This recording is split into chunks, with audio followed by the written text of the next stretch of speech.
Let us know when we're live.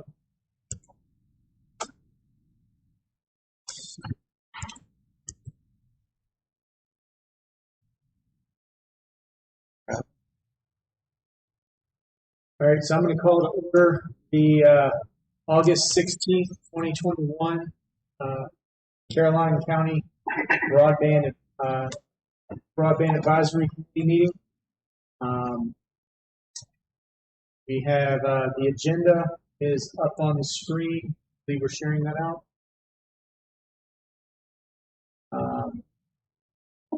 So do we have any amendments to the agenda?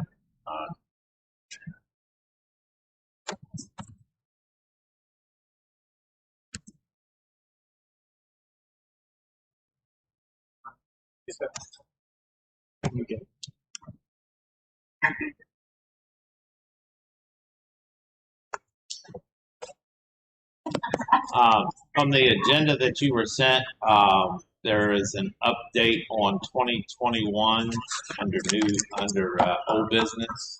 That'll be the 2021 grant cycle. So Jeff Biku is here to answer any questions. We've got some guidance today, so I would move that we add the update 2021, and then under new business. We'll consider a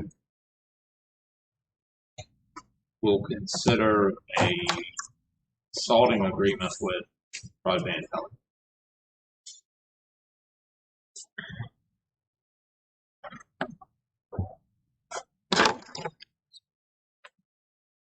And this is not as pretty as it started out, but I think everybody will get an idea of where we're at. So.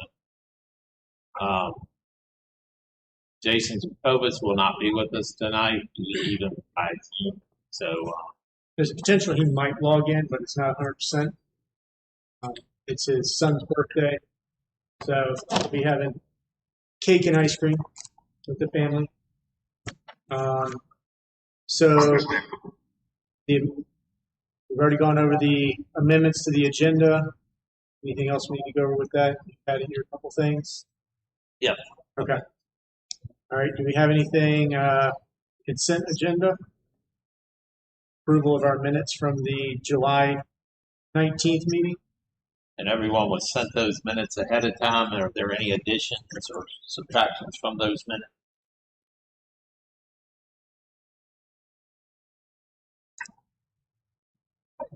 Is Jeff Stabley on by any chance? Shows him online. I see Jeff. I think Jeff may be. Jeff, is that Jeff Biku? Yeah, it's a different Jeff. Yeah, it's Jeff. Okay. Okay. All right, he stepped away, and I was wondering which Jeff it was. All right, I'm sorry. I moved the approval of the minutes. There's no correction. All right. Do I have a second on the Second. All right.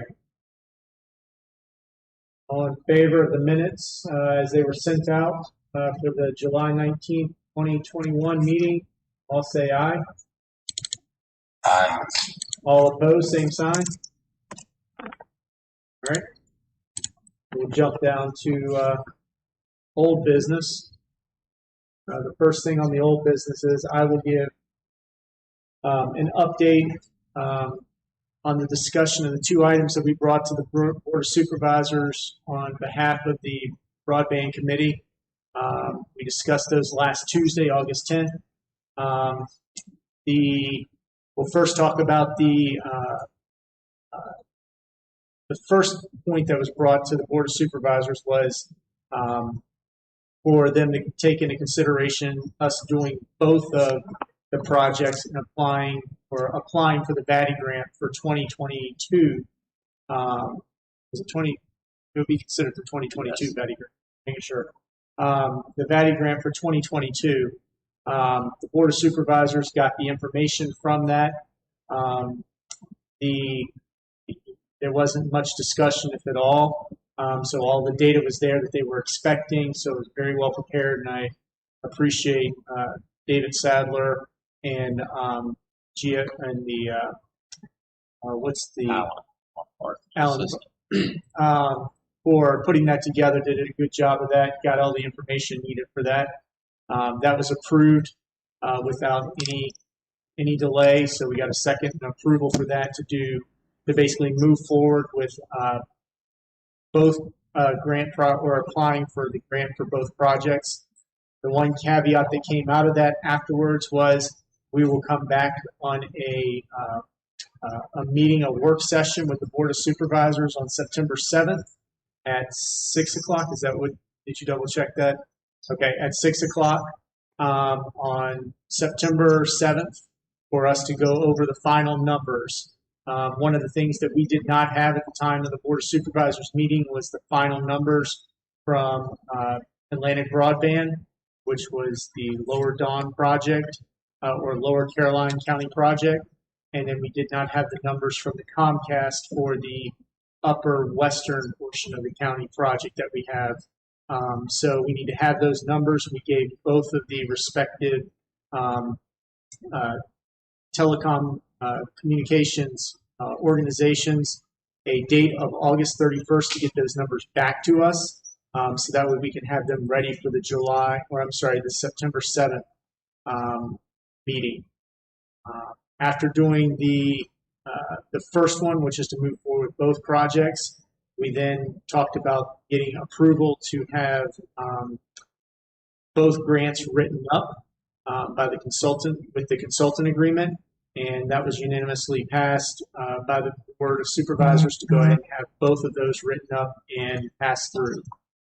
So that gives us, barring the work session that we have on September 7th, we will push forward with everything and hopefully we'll have all the grants and everything written and approved and submitted by September 14th by midnight is the last that we can actually submit them.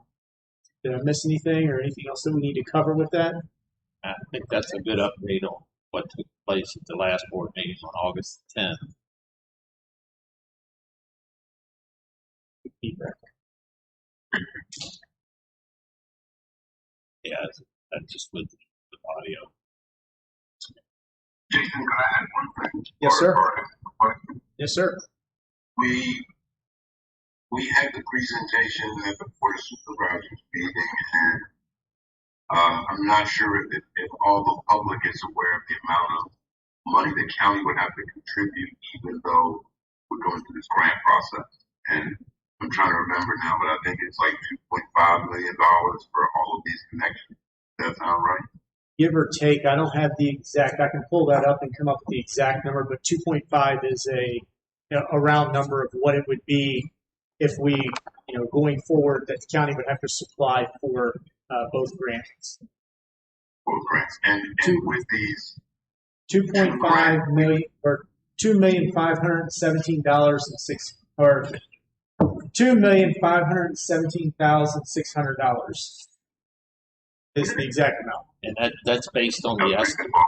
Yeah. All right, and the other big point for people listening is we would go from 60-some% of the county being covered to 80-some% of the county being covered. 86%. 86%. Okay, thank you. Roughly 68% to 86%. So 68 to 86. Yes. Okay.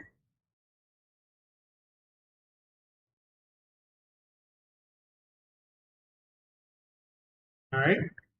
And that's sorry, the last. No, you're fine. But that's access to broadband. That's not necessarily that they're connected to broadband, as we discussed last time. Broadband runs by my house, but I have DSL, so I'm considered one of those who have access, even though I haven't connected cable. Correct. That is correct. Okay, and our point is to make sure people have access. That is All right, correct. thank you. Okay. Any other questions on old business on my on the update? All right. None other. We'll move to update on railroad crossings. All right, Jason, myself, Mike Scott, and the gentleman having a name block. Hold on just a second.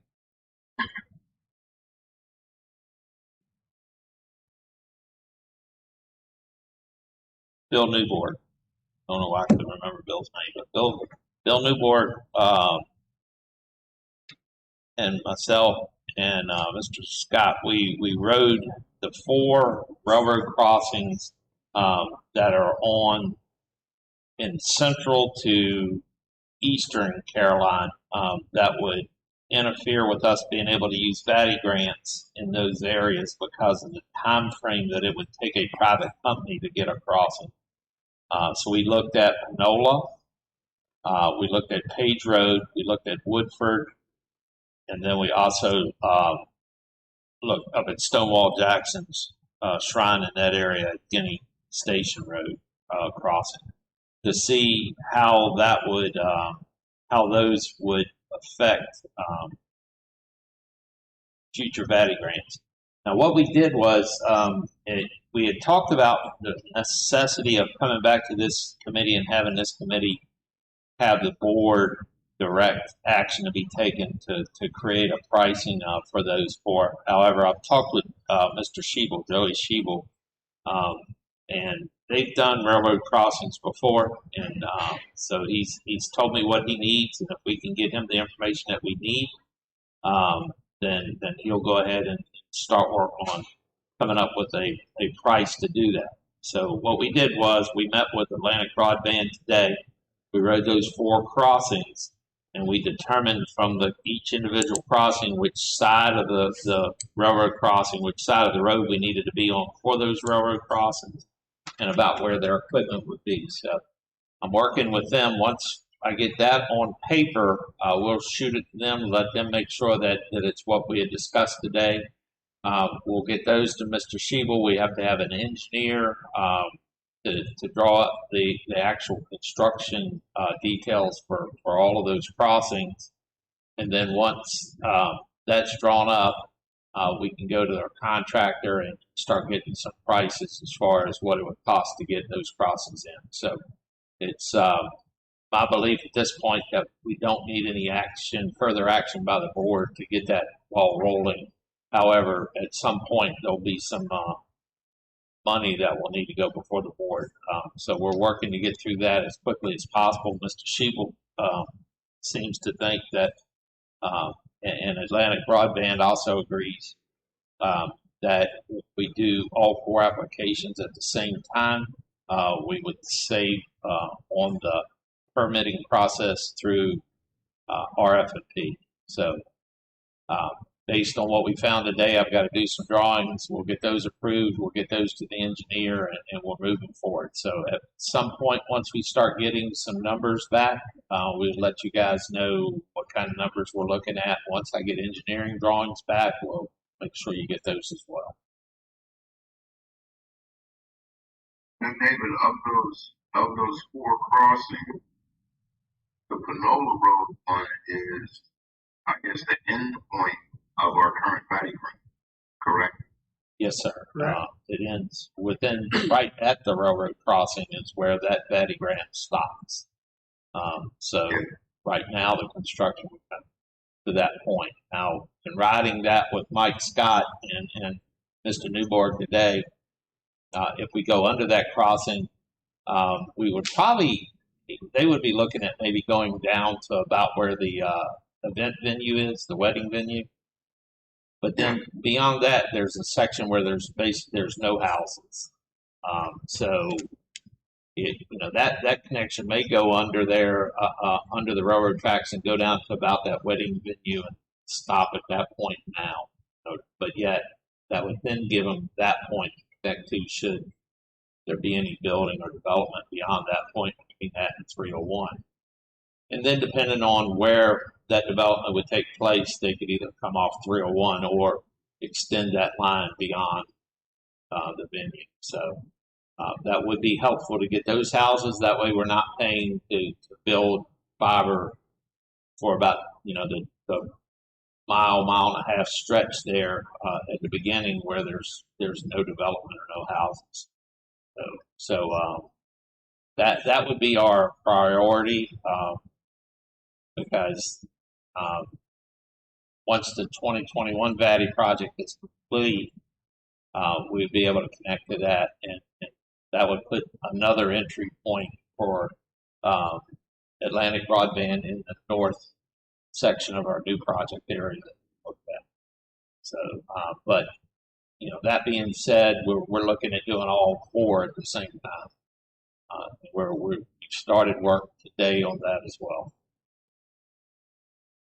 Okay, and the other three, Page Road, Woodford, and Guinea Station, they would be a VATI grant for 23, right? Yeah. So they're not part of this grant. Correct. When we're going to sit down. They would not be, but depending on where we end up, once we take our strategic plan to a plan for universal coverage, Page Road could possibly be next grant cycle, which would be 2023, and also, all three of those would possibly be have an effect on our 2023 application. So the Woodford, Page, and Guinea Station would all three be probably included in next year's application. Okay. I just recall when we were submitting last year's grant or just discussing it, we had talked about getting pricing, and I think I got that from Mr. Sheeble for the Panola Road crossing, and maybe we want to go ahead with that one right away, and then do the other three in the process, but we can discuss that a little further later on. So we're still early in the process. There is a possibility that they can make aerial passings over top of the railroads at two of the four locations that we looked at, with some work by REC in replacing a pole and getting it up higher on one side of the tracks. But again, I need to talk to Mr. Sheeble to see what the benefit to the county would be if we actually had a permanent crossing under the tracks that could be used for other things down the road. So we've got to weigh all the different options and decide what's going to be the best way. My understanding that replacing a pole may be a little bit cheaper. However, if you replace a pole and have Atlantic Broadband stretch across, if you were to need to add something else later on, there probably would not be enough clearance to add anything else to that pole. So we've got some different options, but once I get into it a little bit, get some more information, we'll bring it back to this committee to consider. So.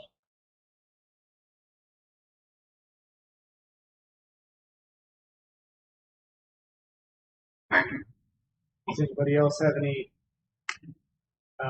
update or any more questions on the railroad crossing?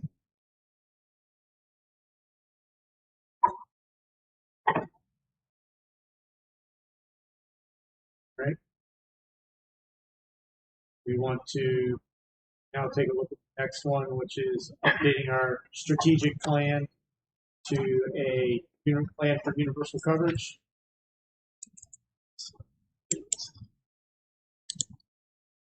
All right, so in your packet, we sent out multiple small pictures. What we've done is, let me share this screen.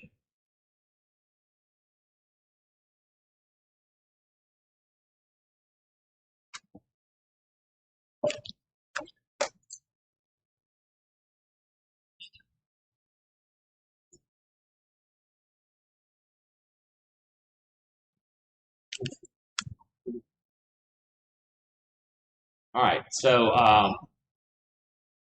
from this screen here, you can see the polygons that we looked at and we discussed earlier that were identified as unserved areas. We already know that this area in here is already committed to RDOT. We're looking to submit this area in here as a project for 2022 VATI. And then some of this area over here would also be 2022 VATI.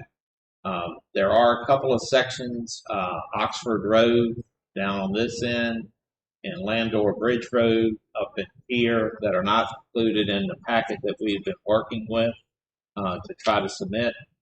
I discussed this with Comcast and even discussed the possibility of submitting those areas this year. However, because we don't want to be scored down because of cherry picking.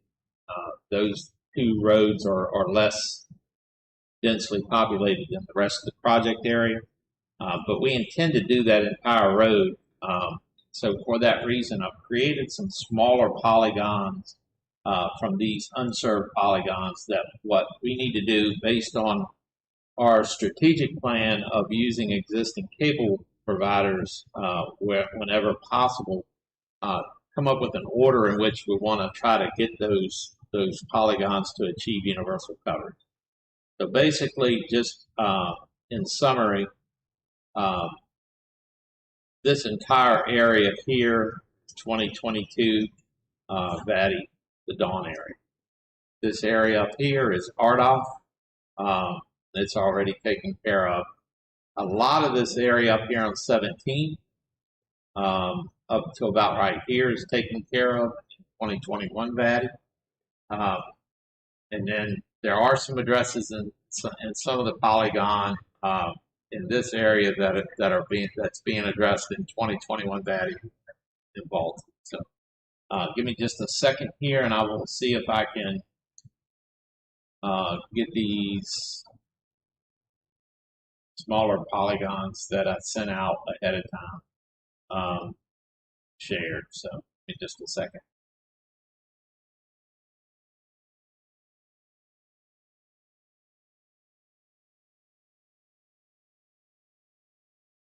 See if I can share a screen instead of it.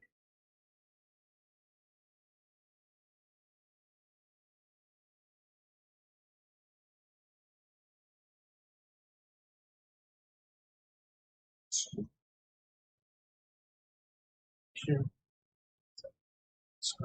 Screen. Sure. So in this, this is what we sent out. The polygons, these are smaller polygons breaking up the larger polygons on the map that we just looked at. So let's try this again. We apologize. This is the roughest technology type meeting that we've had. So, multiple. Okay, so now looking at my screen.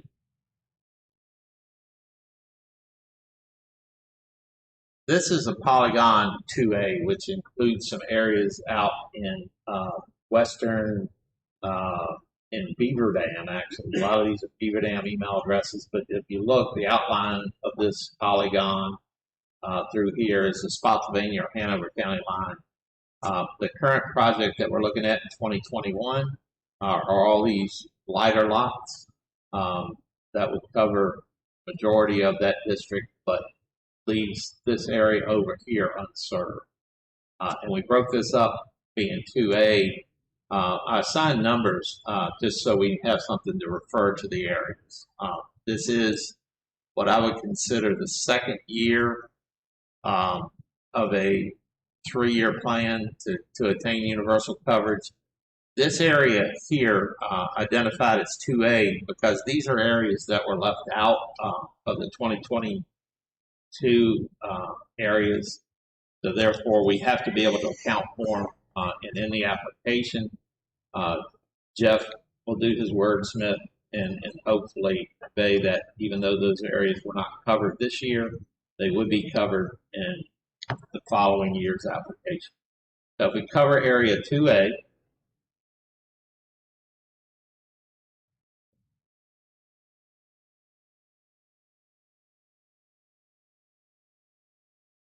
and 2B. This is the Landor Bridge Road and the houses that are on Landor Bridge Road. And then also 2C, which is down on Oxford Road. And you see, if you look at this map, you see the high concentration of houses up on this end of Oxford Road and a few through here. But then there's a section with very few houses, and we have another concentration down here. So they're pretty challenging areas. My suggestion would be that we use those to combine with some other areas for next year's Batty grant.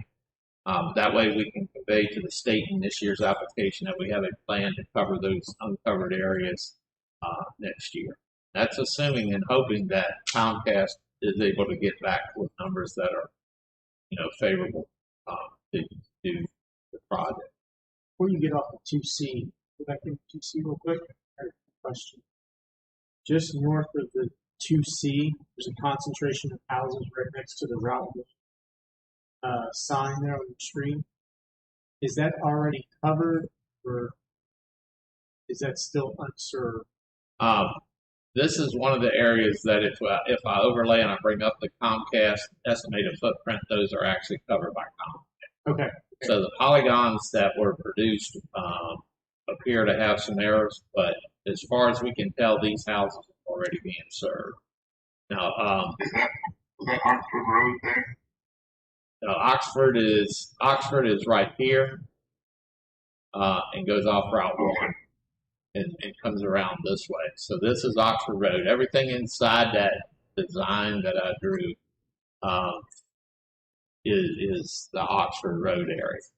As far as we can tell, like I said, these were already covered. It's just a mistake made by the people who donated those unserved polygons to us. Okay. So that's the reason why they're not included. When I was drawing the polygons, I dropped the overlays from the different providers on there so that we could avoid, covering those. But that would be one of the things that we'll be talking about later with the consultant, would be to take these polygons and look at the areas just to make sure we haven't missed anything, and just make sure that we have a good, strong plan for universal coverage. The main thing we need to do is have a plan for universal coverage in place and say that this is, this would be year number 2 of our plan for universal coverage, or year number 3, depending on if we count the 2021 process as year 1. But this will cover that. So with 2A, 2B, and 2C, we would finish up Jericho Road, clean that up. If we go back and look at the polygon unserved areas, you notice that anything north of Jericho Road is already pretty good until you get over here, and we have a section on County Line Church Road that Mr. Black has requested several times that we take a look at, and that is in Comcast territory. And if you look, see if I can go in a little bit.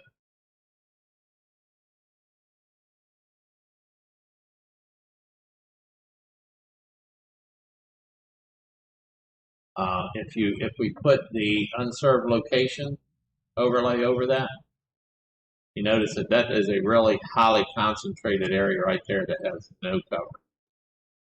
So I would think that we would need to ask Comcast either next year or next year, along with the sections down on Jericho, to try to take care of it, make a proposal to serve those areas.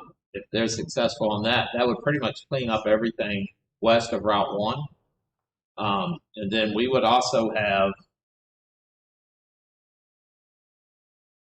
the area east of 95, also covered pretty good, with RDOF covering this area, our project covering this area.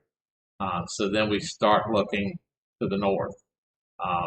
That would be my suggestion, this polygon here that would cover the rest of the unserved addresses in the Woodford area. Now, if we go into this polygon here and we overlay, see if I can overlay Batty 21.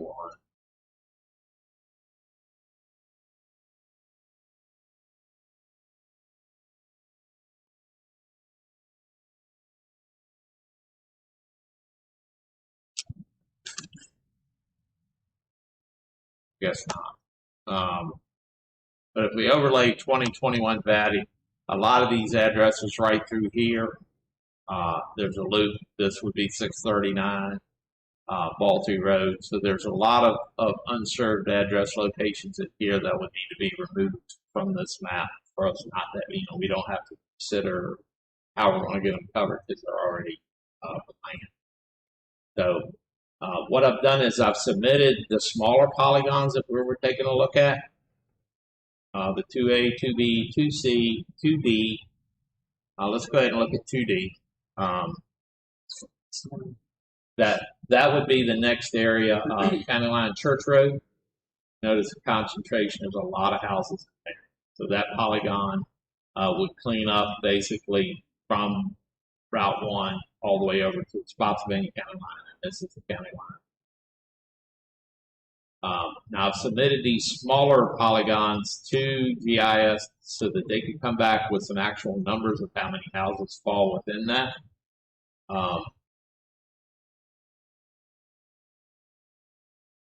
So if we look at this,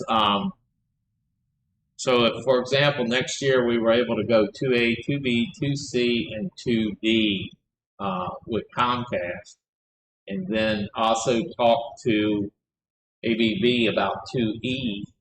2E would then, that would be a big project in the Woodford area, taking it all the way up to the Spotsylvania County line, and taking care of a lot of pretty much everything west of Route 2, all the way over to the county line, all the way over to 95, and down to the south, covering the rest of the areas across 639, stopping at 95.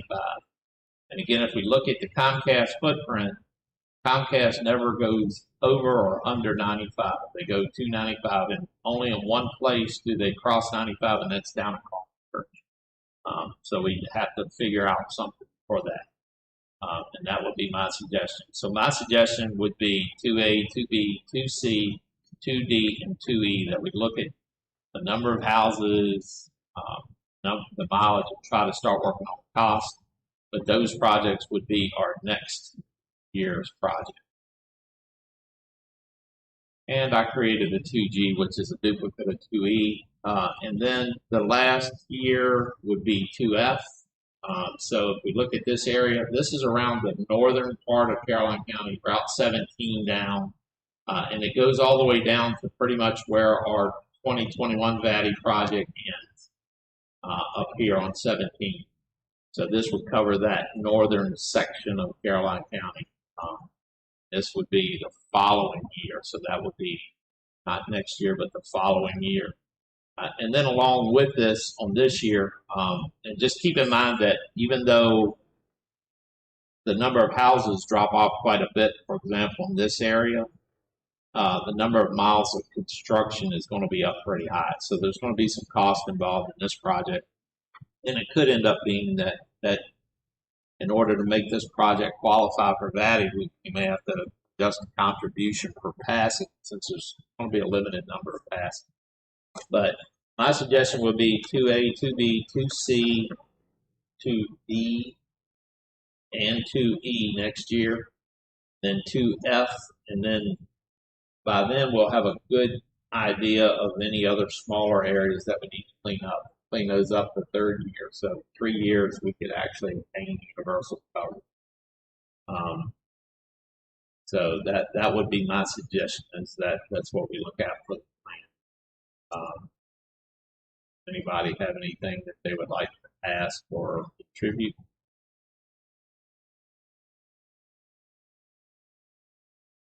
Well, really, the one thing that we have to, I guess, discuss and talk about is, so what if we don't get a VATI grant? And I guess that's, does the county or the county and the school, and I'm glad that the Robinson is on, how do we manage to do that if we're not successful with VATI grants? Because we talked about the Jericho Road project originally as a county funded project.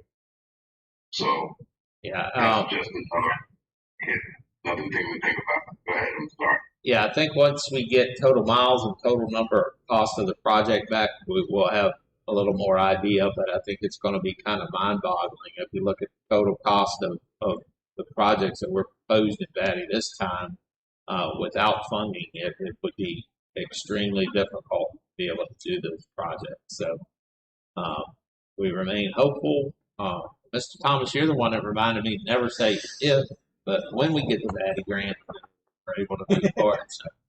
So I think we have to remain positive because honestly, the tax implications are going to be really high if we have to fund those out of pocket. But we'll have a little bit better idea of what that would look like when we get those final numbers back by the 31st of August. And we'll be able to discuss those with more detail at our September 7th meeting, a joint meeting with the board. And hopefully, technology-wise, it'll be much smoother that night than it has gone. This has been a hectic challenge. A lot of it had to do with a lot of it had to do with the fact that we had Jeff come in and we set up, to hit the stage. That created a bunch of different project problems, and we tried to work around those, and we got all those worked out about the time we realized that it was going to be us two that was here initially. Mike Vosberg has shown up as well, so we do have 3 people here that showed up. So we've been adjusting as the meeting's been going on, and hopefully it hasn't been too frustrating. But so as far as developing, going from now Jeff. Biku with Broadband Telecom is here. He's the gentleman that's going to do the magic with the application. Do you have any input? Does that sound like a decent game plan as far as trying to attain a plan for universal coverage, or are we just way off base? No, you guys are spot on. I think there's a lot of work went into it. Everything is coming together. I think you have a decent plan. I'll be very surprised if you didn't get your VADI applications or your VADI funding. There's a lot more funding opportunities coming out there, but it all starts with a plan. So once you have a plan, I'm pretty sure you'll get the money for it. So if we have any other questions about anything, if not, if we had a motion to accept the plan for universal coverage as discussed, I can try to clean that up and make a better picture. And again, we are working with GIS to give us the number of houses, addresses, latitude and longitude of all the addresses in those unserved polygons, the smaller ones that we looked at. So we will have all those. So we'll be able to tell 3 years down the road, this polygon right now has 400 houses. So we'll be able to estimate down the road once we get those numbers back from GIS. That's been, I can't tell you guys how much I appreciate Tyler Digg with our GIS department. He's been putting in the hours and producing really nice information from the data that we put him. So again, he deserves a lot of thanks. He continues to surprise me with the quality of data he's able to produce from what we give him. Once we come up with that, we'll come up with a spreadsheet for each of the smaller polygons, which will give us the addresses, latitude, and longitude that we'll be very easily able to present to the vendors that we've been working with ahead of time. My hope is that by, say, October, we can give them a list of addresses and locations to start looking at for next year's value. We tried March this year. We're having some issues getting the numbers back. But maybe if we give them from October till next July, we can get some numbers back without too much difficulty. I remain hopeful that we will get numbers back by July or August 31st. Be able to know exactly what we're being asked to commit to and set the funds aside for those applications to go in. That's what. So Jeff, at the board meeting, basically the board conveyed their support for the projects that we talked about, but then we were still missing those vital numbers. The mileage on one of the projects, total number, or both projects, total number of, and the total cost of both projects, as well as the ask from that. And we also, from Comcast, have not had a commitment as far as what they would consider their contribution. Although ABB has committed to $1,200 per passage match, or $1,200. So we're just missing a few blanks. Hopefully we have enough information. With what I went through last year with 2021, I kind of know what you guys need. I've already started working on that. We're just, hopefully we can get an application about 80–90% done and just fill in the blanks with those numbers on the 7th. You'll be ready to hit the submit button, and we'll get that in by September 15th. Yeah, the only I think the time frame from September 7th at that meeting and then getting the MOUs or the board supervisors to approve the numbers and then move forward with it. You have a few days to get that done. So that's gonna, we're gonna be running in a crunch time, but I'm pretty sure we can get it done. Just need to be wary of it that, there's a short couple days before, getting that vote and then move forward. Yeah, so if I'm sorry. We have this meeting on September 7th, and I think in last year's process, we admitted to spending the funding if we got the grant at that meeting, which satisfied Jeff's concern, right? Yeah, so yeah, so I'm pretty sure the majority of the letters of support, the numbers from the school system, we've got the project defined, so we can start doing some demographics and trying to come up with any kind of information that we can about those areas, so we can get as much of that done as possible. The only thing that we would be missing is like the ask from Batty, contribution from Comcast, and the mileage on. We have mileage for the Comcast project, but we don't have mileage yet for ABB because we increased the number. We increased that project from about, what was it, 900, 800 that we were asking them initially to 1,700 homes now. So it's a huge project. So they're working on numbers. They feel confident that we'll have those numbers ahead of August 31st. So. Just to add to the now, one thing you had asked for was approval to move forward with the universal coverage plan, and I'd just like to add in there the one caveat that we also try to expand, I guess, vendors that are outside the county coming into the county, like the ones that are close to Hanover belong to Comcast, and I think Comcast is north of Corbin. So somehow we might want to work those in, which, is not saying we're waiting for a grant, but we may find some great deal from, a vendor to add those. Yeah. See what I'm saying? Yes, and I see what you're saying. Like north of Corbin, there's already Verizon Fios, which I understand they're not looking to expand any of their Fios right now unless their plans change. Their plans initially, from what I understand, was that Verizon was working to put conduit all over the county, and they were going to get a huge chunk of the county covered with Fios, and then the housing crash happened. They pulled back on all of those plans. So unless something's changed, I don't think we're going to get much expansion from them guys. But we'll. I think Comcast is north of Corbin too, because Nancy Long has mentioned them expanding into Carolina. They probably are up around New Post in that area. They don't come down Route 2 at all in Carolina, but they probably, I think in New Post they probably have multiple vendors in Spotsylvania. So that's something that we'll continue to look for and look at partners.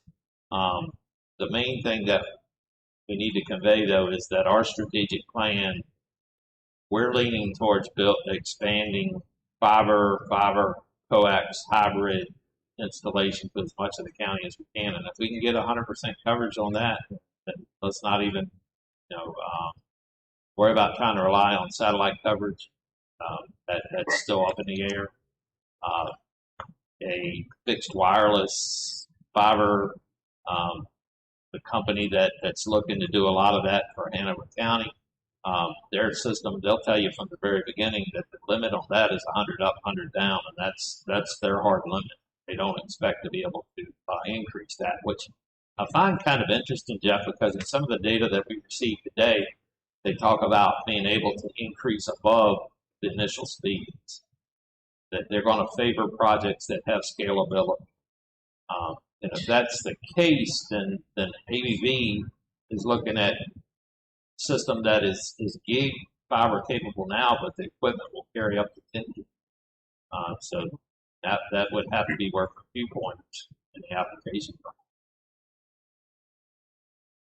Yeah, as long as, and that's where it gets a little tricky from like HFC fiber to the home, and then you start talking about fixed wireless, right?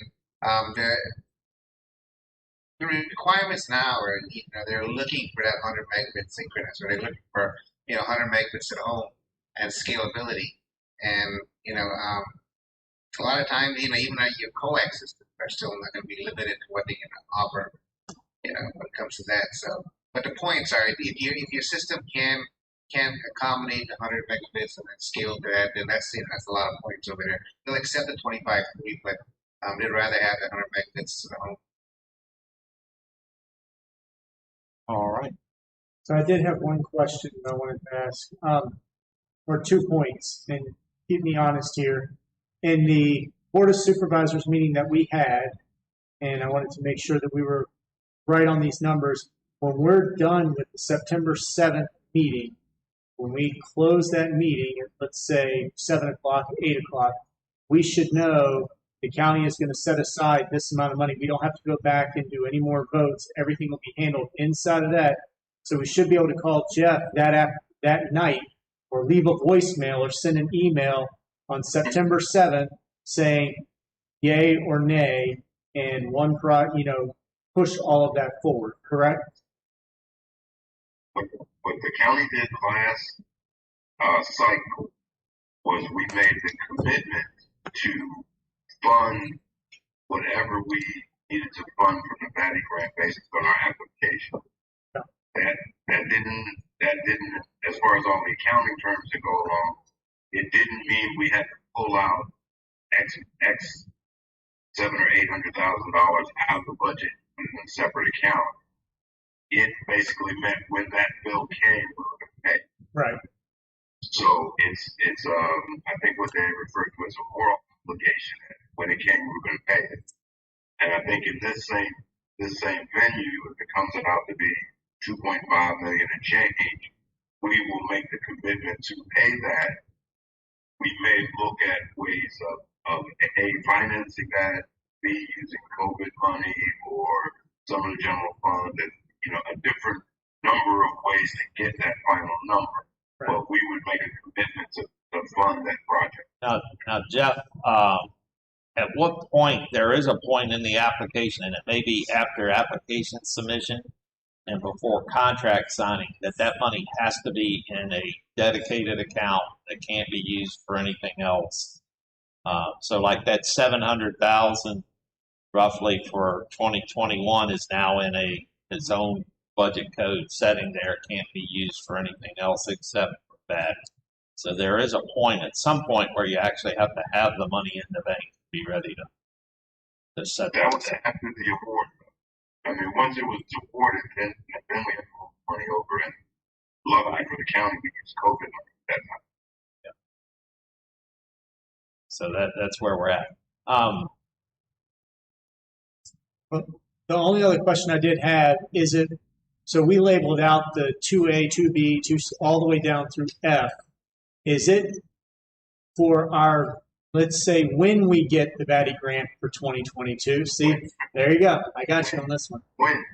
And when we apply for the next Batty grant in 2023, is it better to try and get as much of that all the way through E and grab it, make it similar to a size project that we had this year?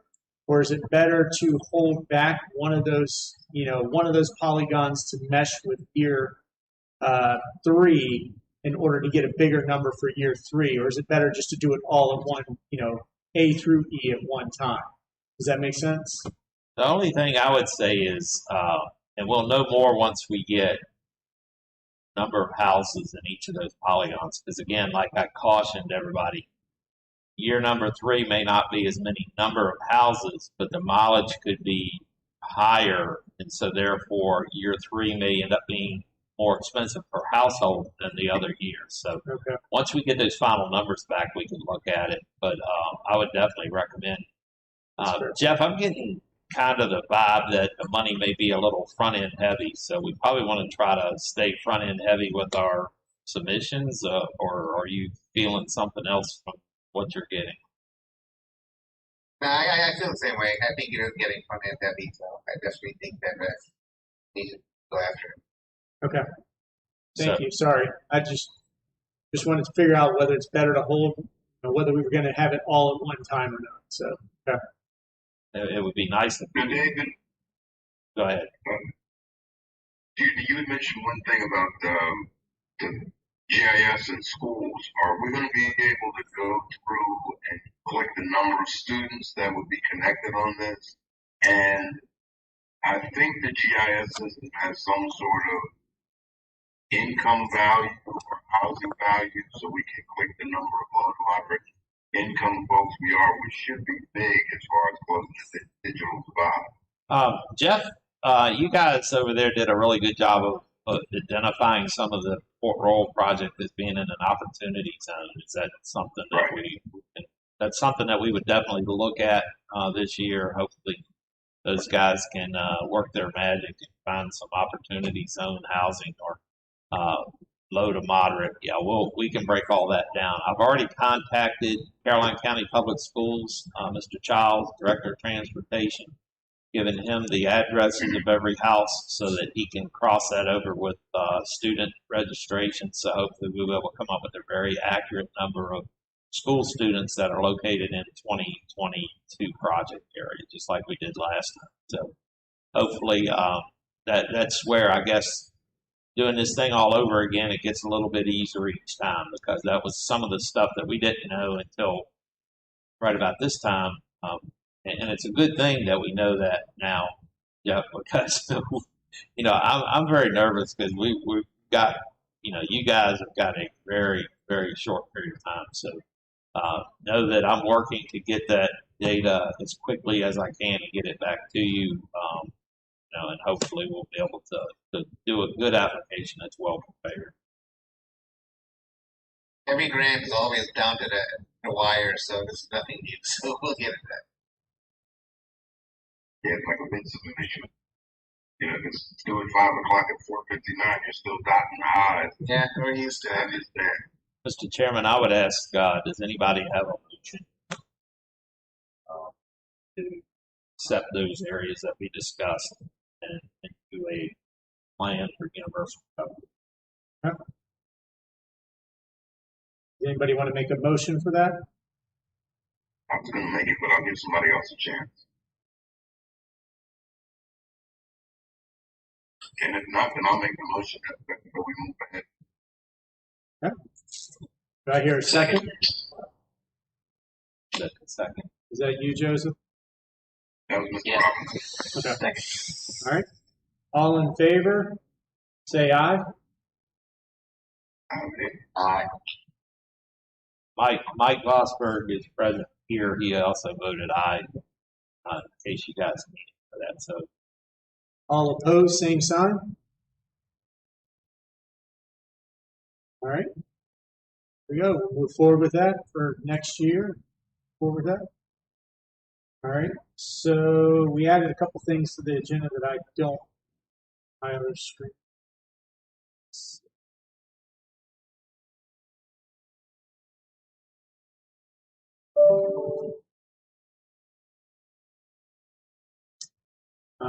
it's not shared.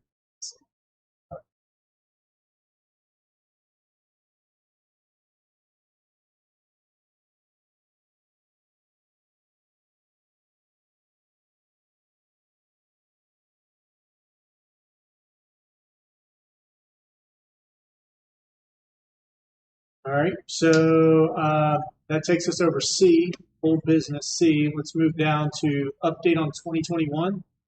So this is, I requested Jeff at the last minute. Thank you, Jeff, for taking time out of your schedule to be here.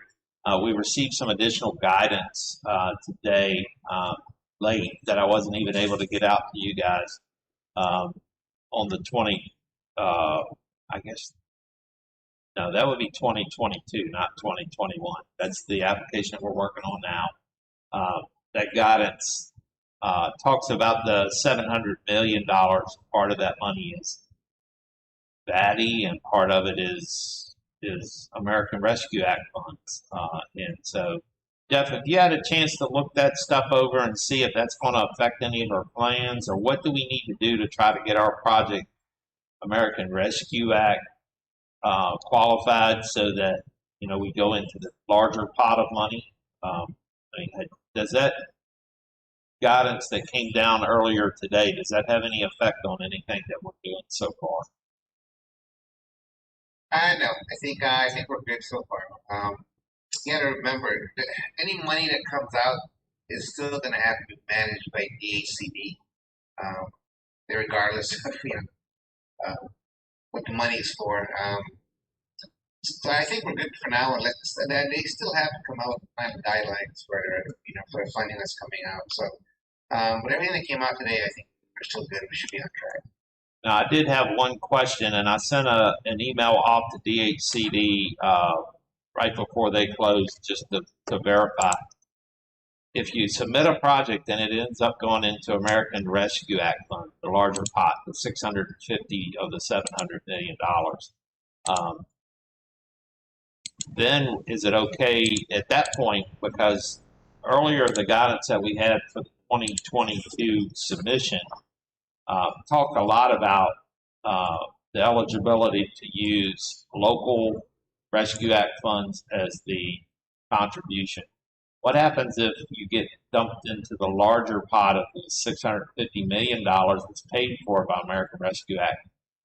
Are we still going to be able to use local American Rescue Act funds as the contribution, the matching contribution for that project?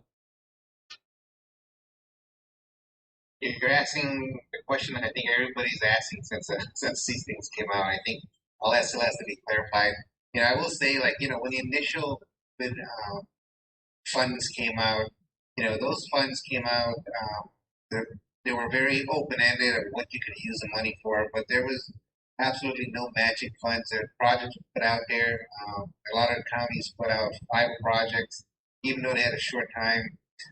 Projects we knew that would take months and months to get done, and they only had a couple. The grant and the CARES funding was only available. They had it. You had 1 or 2 months to get it done in the original stipulations. Of course, they knew everybody wasn't going to get those projects done, so then they moved it to 1 year, December 2021, to get those done. So I think we're going to run into the same thing. I think if it goes through DHCD and VATI, you're still going to have the same criteria, which is going to be your matching funds, your criteria still that you have to follow. But I think a bigger pot of money that's coming out, I think you're going to be able to use that as matching fund, not have to have any kind of county funds that you need to match. Again, still up in the air. We'll see as more information comes out. I don't think anything is set.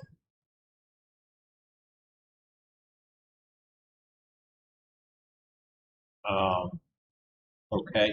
I don't know. You dropped off there at the end. I didn't know if you were finished, but I did send that email off to DHCD just verifying that what happens if we submit a project and it gets rolled over, or local funds still able to be used as match. At this point, we have to assume at this point that yes, we'll hear a final opinion from DHCD on that, as well as the additional guidelines come out. We'll make sure everybody on this committee. So, but it is official. The governor did sign the bill, so there is $700 million in the cycle available. So that's encouraging. It did pass on through, and the governor signed the bill. So His goal is still attain universal coverage by 2024, and there's a lot of money there to do that. So how does that compare to other years as far as, do we know how much he approved last year or? So, what is it, about 50 million or so? Oh, wow, so that's substantially. Can you repeat Mike's question? It sounds like he's there with you. Couldn't quite hear. No, that was Jason Barlow. My question was, how does the funding this year, the amount compared to previous years? This year we've got 700,000 or 700 million as what's being, signed into the pool that people can draw from. And David said that it was, I think last year you said it was like 50 million. Or less. So you're going from below 50 million to 700. So it's a tremendous. Yeah. And it started at 25 million, I think. Started at 20. Yeah, it started at 20, and then the governor made it 50, and now we're talking, 10 times that plus. So, That is great. all right. Well, I appreciate the update there, Jeff, and I appreciate you coming in on short notice to help us discuss that. So let's see if I can. All right. So are you good with me? If you can hang around just a minute, the next item that we're going to discuss is the Broadband Telecom statement of work. We may have some questions on that. I don't think we will, but then we would ask that you not be here while we vote. That would be possible. But just in case we have any questions, I'll go ahead and share the statement of work. So this is a scope of work that's been submitted by Broadband Telecom to the Broadband Advisory Committee for our consideration. This was emailed out for everybody to take a look at with kind of a short notice. So basically what we did was they had a standard statement of work that they had used to present for consulting. Again, the services under this statement of work are covered under the contract, so we can add on to that contract and follow the contract from down in the Tidewater area. But we asked them to kind of tailor what was being done just so that we didn't have overlap because we're now we have two separate statement of works, one for management of last year's VATI and then one for submission of the application for this round of VATI. And so we just wanted to make sure that there was no overlap. And I guess Jeff's been here a couple of times, so he's kind of familiar with, as far as us, we work to try to, with input from the board of supervisors, giving us areas to look at, we try to set, we try to determine the areas that we're going to work on as projects. So a lot of that sort of really would necessarily have to do, and then also like design and engineering of it with vendors that are asking to partner with us to do all that. So some of that stuff could be cleaned up a little bit in the original statement of work. So I submitted a list back to these guys, and they got me a response back pretty quick. So if we want, I think what we'll do is, if we look right there under project approach, we're looking for a consultant to conduct the overall project planning and coordination.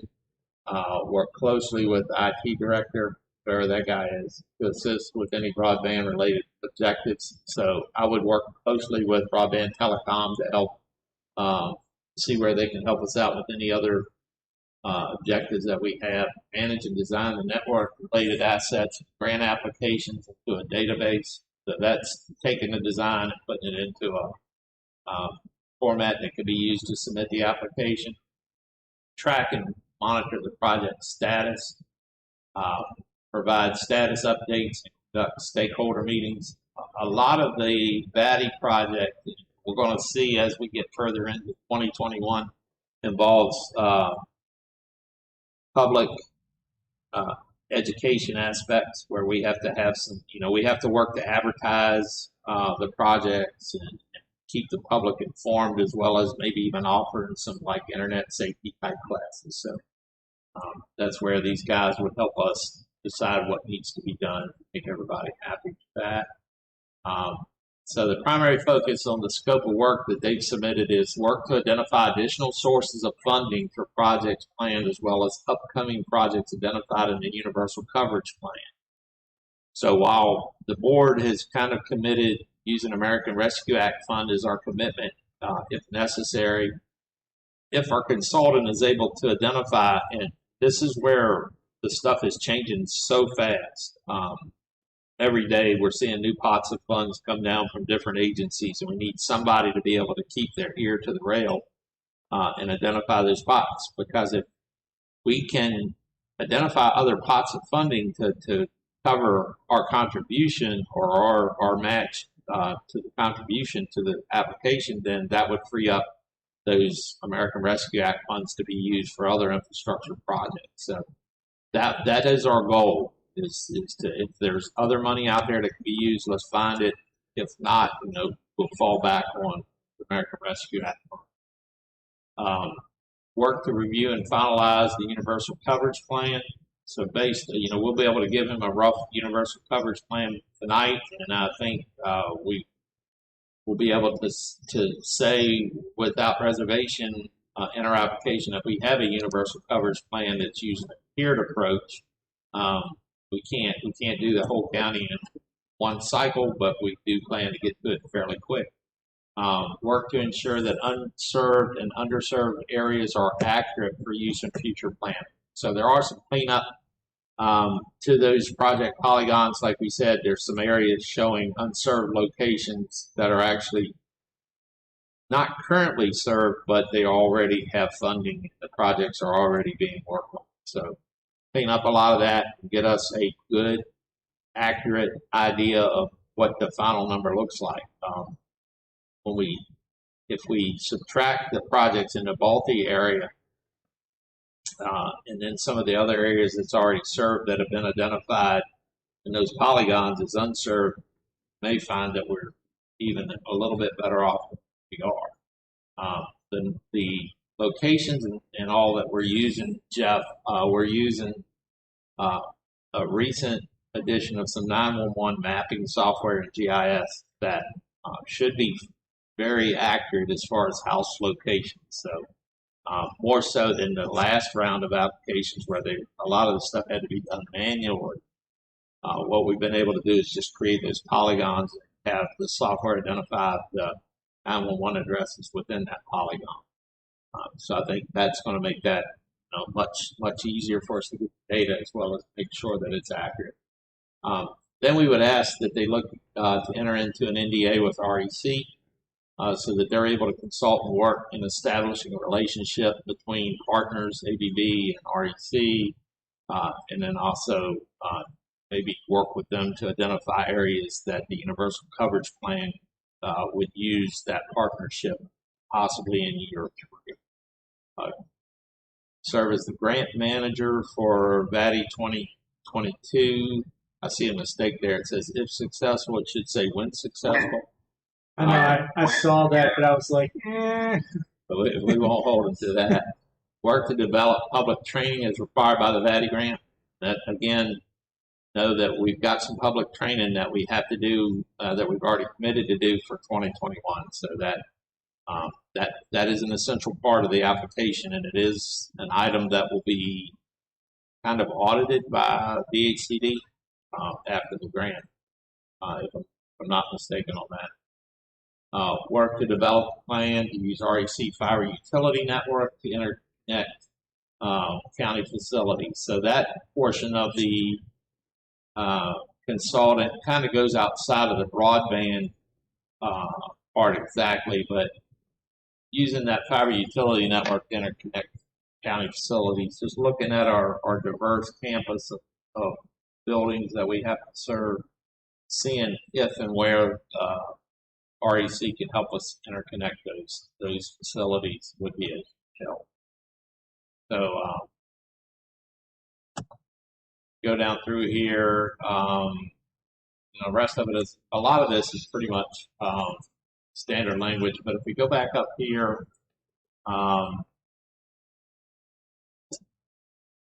there was some stuff. So the consultant would be a big part of working with you guys or working with us on the broadband advisory committee. So they would be a source of information for us if we need it, and we could be a source of information for them as needed. But we'll work together and work closely with the consultant to plan projects and follow up on projects and make the right decisions. So we have a kind of a neutral party just to give us their opinion on the direction we're going.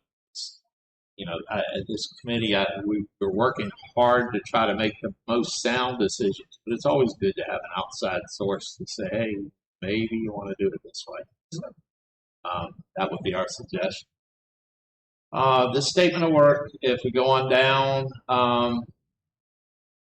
again, so what we would be looking at, telecommunications project manager, $9,200 a month, $3,600 a month for GIS CAD, and then administrative report is included.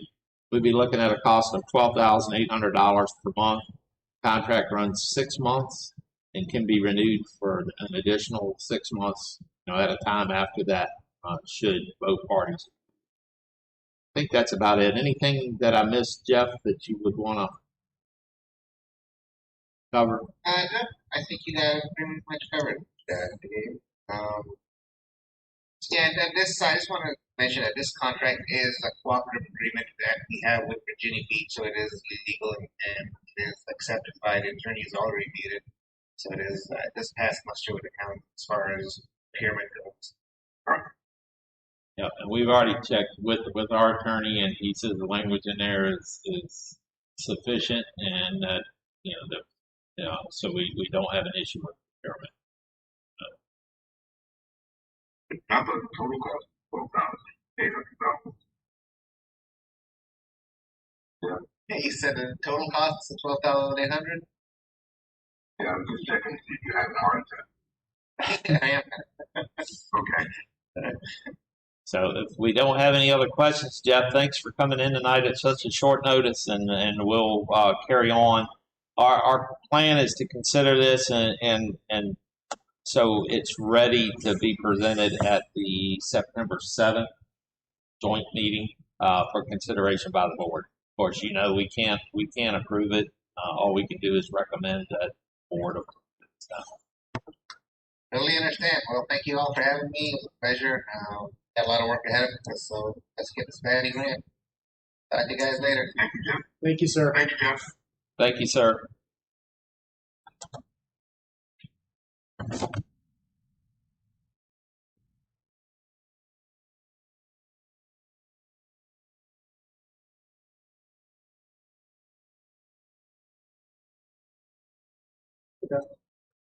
All right, so Jeff is part of the team there at Broadband Telecom. They offer general consulting. I guess here is a statement of work with the numbers. Again, I guess 6 months would be what, $76,800. Yeah, so it's a chunk of change, but at the same time, if they're able to identify other sources of funding, it could save us well more than what cost of the consultant. Honestly, part of what we're looking for is finding a source that takes some of this stuff off of me, so I can get back to maintaining county networks and trying to improve security on the network.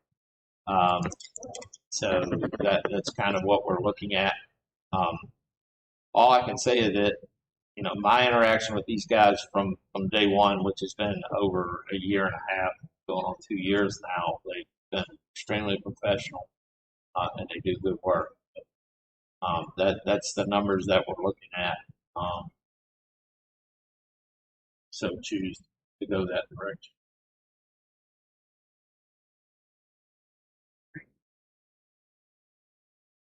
Do I hear, is there any more discussion around this?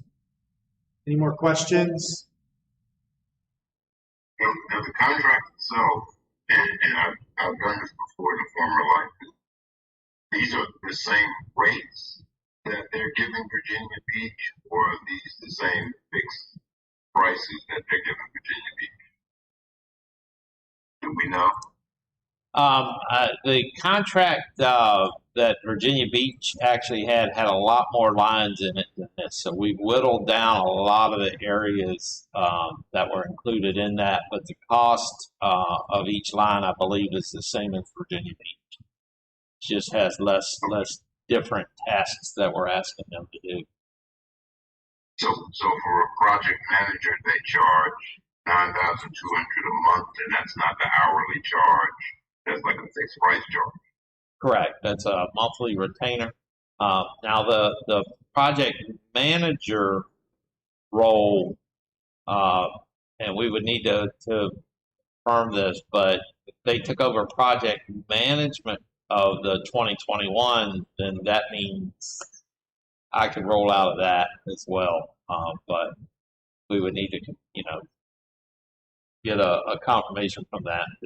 Now the project management, and the reason why that is high, that's going to involve them putting boots on the ground in Caroline to verify that bills that are being submitted have been completed. Construction is, up to the point that the bill is for. Make sure, just to verify everything. Then they would sign off, and then the money would go on to Kamika, who is our financial manager, to actually pay our portion of that bill. So that part is very time consuming, and that's why that number's up there. Okay.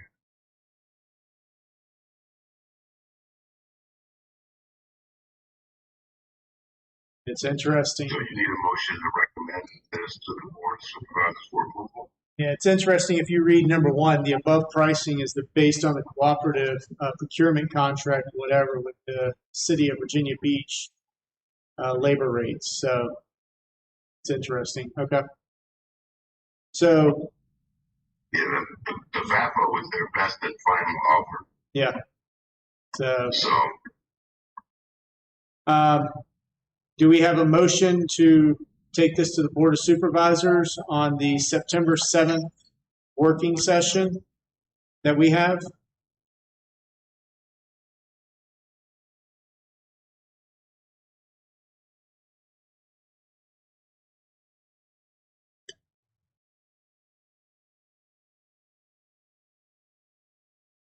I'll make a motion. Go ahead with the presentation of the Board of Supervisors for the contract. And I would second. Okay. So we have a motion and we have a second. Is there any more discussion on this before we call for a vote? Just as a point of reference, I do believe that this position would be eligible for CARES Act American Rescue Act. Okay. So it's possible that this would be a cost that the county would be able to cover. Because the whole big portion of that is based on improving infrastructure. This is definitely working infrastructure. Okay. All right, no more discussion. I'll call for a vote. All in favor, say aye. Aye. Mr. Vosberg's here and he said aye. All opposed, same sign. All right, we'll take this to the September 7th working session, present it to the Board of Supervisors. I don't know if there's anything else other than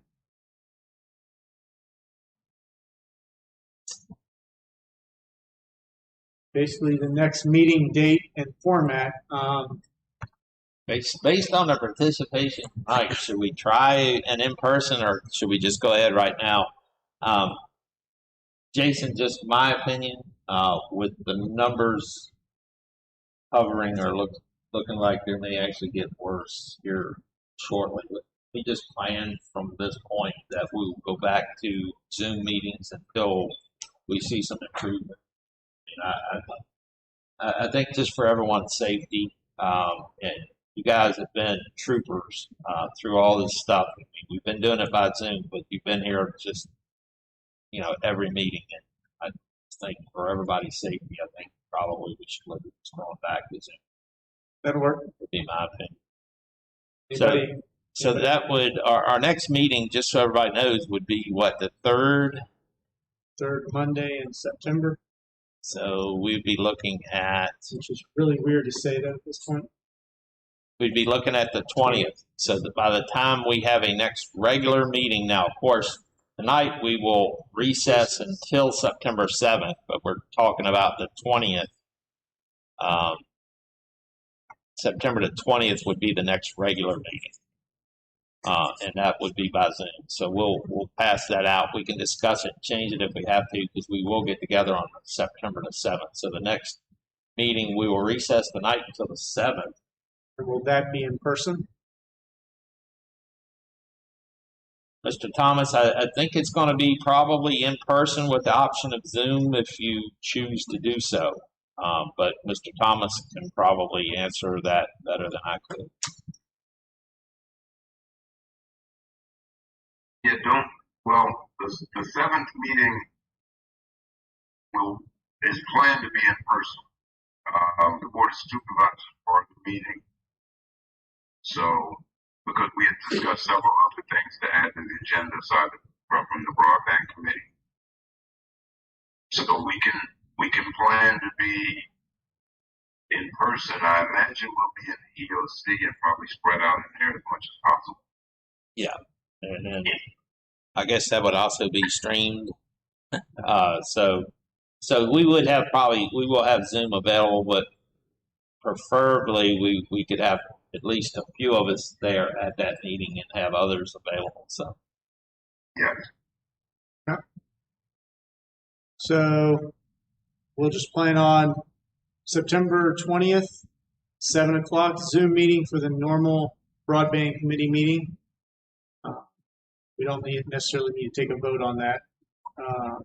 but we would need to vote to, how does it, do we vote to recess till the 7th? I think we do. I think that's what we did We're last not, time. we're not as a full committee going to meet at the Board of Supervisors meeting. Just the two Jasons are going to make the presentation, right?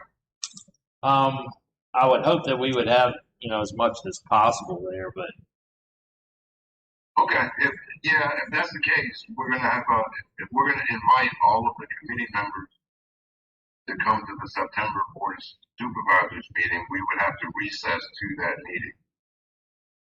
Okay. so you want to make a motion? I'll make that motion that we recess to the September 7th meeting at the EOC at 6 o'clock, I believe was the time frame. Okay. Do I have a second for that? Second. All right. All in favor of recessing to the September 7th meeting, say aye. All right. All right. All opposed? All right. We will recess till the September 7th meeting and look forward to seeing everybody there from this committee that can show up or Zoom. All right. Thank you.